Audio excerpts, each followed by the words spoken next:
નમસ્કાર. આજના virtual classroom training સેશનમાં આપ સૌનું હાર્દિક સ્વાગત છે. આજે હું આપને આઈટીઆઈમાં ચાલતા સર્વેયર ટ્રેડ અંતર્ગત ચેન સર્વેક્ષણમાં આવતી ત્રુટિઓ વિશે તાલીમ સહ માર્ગદર્શન આપીશ. ચેન સર્વેક્ષણમાં આવતી ત્રુટિઓ: માપણી કરતી વખતે પૂરતી કાળજી લેવા છતાં ઘણા કારણોસર તદ્દન સાચું અંતર માપી શકાતું નથી.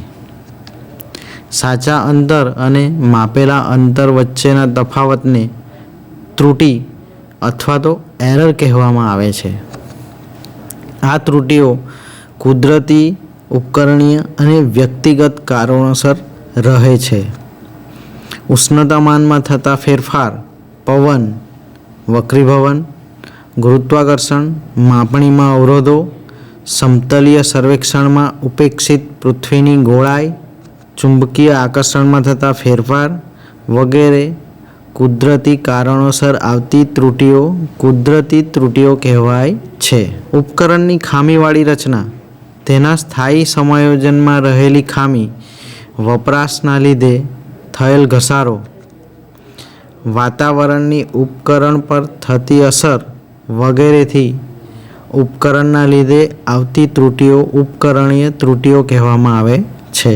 સર્વેક્ષકની દ્રષ્ટિએ ઉપકરણના વાપરવાની બિન આવડત અને બીજી હસ્તવિધાન એટલે કે મેનિપ્યુલેશન વ્યક્તિની કારણોની આવતી ત્રુટિઓ વ્યક્તિગત ત્રુટિઓ છે.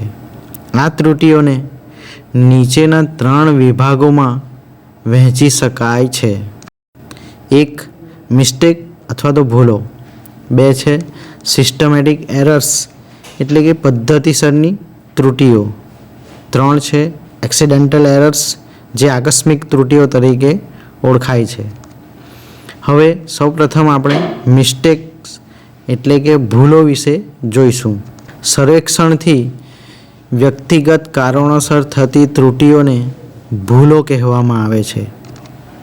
આ ભૂલો સર્વેક્ષણના માનસમાંથી ઉદ્ભવતી હોય વ્યક્તિ દીઠ જુદી જુદી હોય છે. આ ભૂલો કાળજી રાખવાથી દૂર કરી શકાય છે. જેમાં એ છે સાંકળના ખોટા છેડેથી વાંચવાથી. દાખલા તરીકે 60 કડીને બદલે 40 કડી કે તેનાથી ઉલટું વાંચવાથી. બી છે માપપટ્ટી ઉપર ખોટી રીતે આંકડા વાંચવાથી. દાખલા તરીકે 6 ને બદલે 9 વાંચવાથી. જ્યારે પણ માપપટ્ટીને માપતી વખતે ઉલટી પકડવામાં આવે છે તો અંકનો 6ની જગ્યાએ 9 વંચાય છે. આવી વખતે પણ એરર્સ આવી શકે છે. સી છે તીર મૂળ સ્થાન ઉપરથી ખસી જવાથી. તીર એકવાર મૂળ જગ્યાએથી નીકળી જાય ત્યારે ફરી તેને તે જ જગ્યા ઉપર મૂકી શકાતું નથી. ડી છે સાંકળ કે માપપટ્ટીની સંખ્યા ગણવામાં આખી સાંકળ માપપટ્ટીને ભૂલી જવાથી. ઈ છે માપપટ્ટીની શરૂઆત ન સમજવાથી. એફ ખોટી રીતે માપ બોલવાથી. દાખલા તરીકે 30.3ની જગ્યાએ 33 બોલવાથી. જી છે ખોટી રીતે નોંધવાથી. દાખલા તરીકે 456ને બદલે 465. આ ભૂલો કાળજી રાખવાથી દૂર કરી શકાય છે. હવે જોઈશું સિસ્ટમેટિક એરર્સ એટલે કે પદ્ધતિસરની ત્રુટિઓ. આ ત્રુટિઓ ઉષ્ણતામાનમાં થતા ફેરફાર, સાંકળમાં પડતો ઝોલ અથવા તો સેગ, ખોટો અંકન, તાણ એટલે કે પુલ વગેરે ચોક્કસ કારણોથી આવે છે.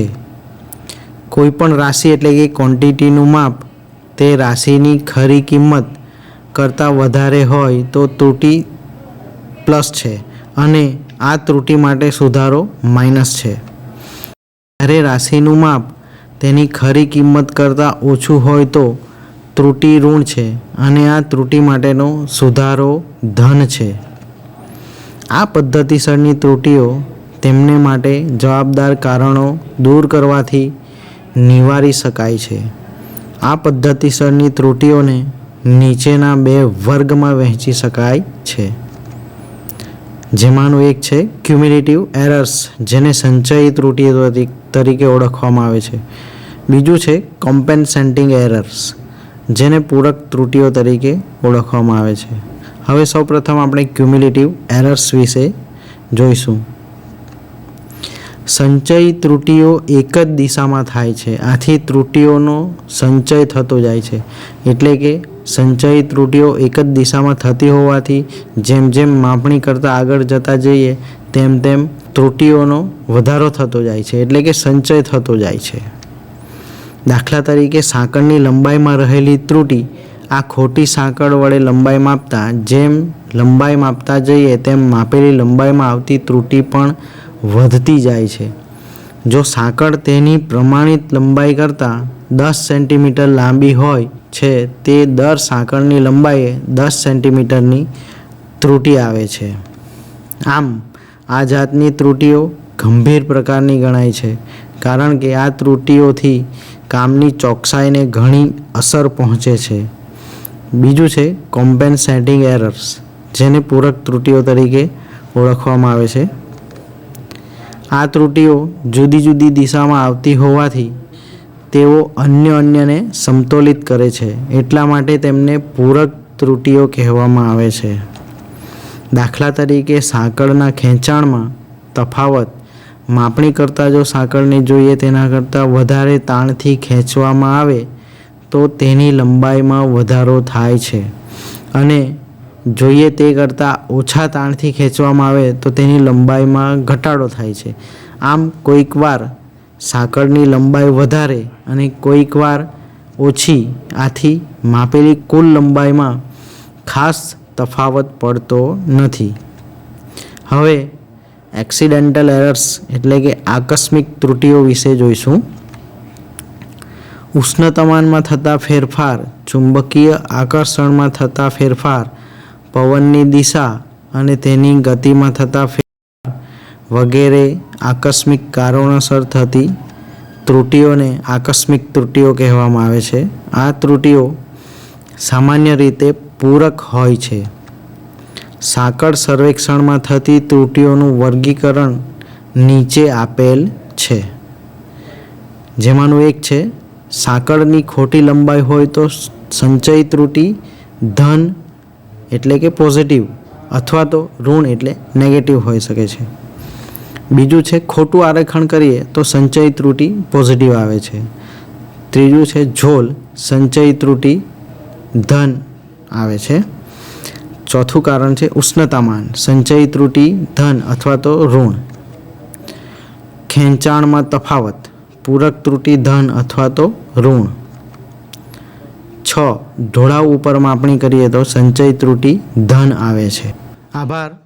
આ સાથે આ લેસન અહીં પૂરું થાય છે. હવે અગાઉનું લેસન જોઈશું, જે કંપાસ સર્વેક્ષણમાં વપરાતા પ્રાવૈધાનિક પદો છે.